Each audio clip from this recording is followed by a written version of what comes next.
மச்சான் உன்னோட first scene என்னன்னு பார்த்தா உன்னோட லவர் அங்க இருந்து வரான். நீ அவளை ரொமான்டிக்கா பாக்குற. அவ்வளவுதானா? அவ்வளவுதான்டா.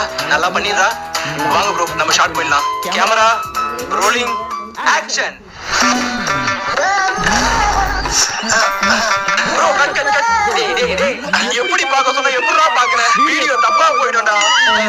ப்ரோ இவனுக்கு ரொமான்ஸ் சீன் நம்ம லாஸ்டா பாத்துக்கலாம். இப்போ நம்ம ஆக்ஷன் சீன் போயிடலாம். வாங்க. டேய் இப்போ நம்ம ஃபைட் சீன் தான் எடுக்க போறோம். இவர் வந்து உன் கண்ணத்துல பட்டு நடிப்பாரு. திருப்பி வச்சிருவா.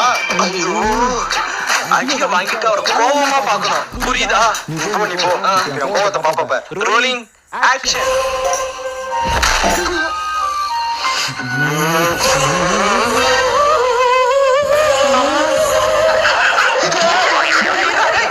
அந்த நாய் ஏன்னா பண்டிகை கூப்பிடுற? இதெல்லாம் செட் ஆக மாட்டேன். நம்ம ஸ்டைல எமோஷன் சீன் போயிடலாம். சரிவா போவோம். இப்போ நம்ம கிளைமேக்ஸ் சீன் தானே எடுக்க போறோம். லவர் உன்னை விட்டு போயிட்டா அவளை நினைச்சு நீ ஃபீல் பண்ணி அழுகு.